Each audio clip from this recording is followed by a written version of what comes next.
அனுதினமும் சிலுவையை சுமப்போம். ஆண்டவராகிய இயேசு கிறிஸ்து 2ஆம் வருகைக்கு பிறகு இந்த பூமியில் எல்லாருக்கும், இந்த பூமி முழுக்க எல்லா தேசத்திற்கும் அவர் ஜனாதிபதியாக இருப்பார். அவருடைய ஆட்சியின் கீழ் பூமி எப்படி இருக்குமென்றதை ஏசாயா 11:5-9 தீர்க்க தரிசனமாக சொல்லப்பட்டிருக்கிறது.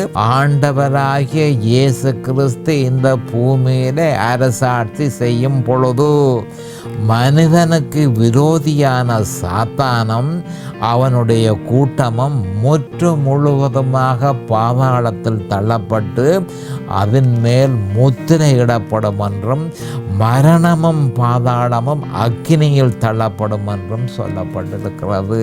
தி Crossway Ministries presents அனுதினமும் சிலுவையை சுமப்போம் every day at 6:30 p.m. Don't miss it on Jabam TV.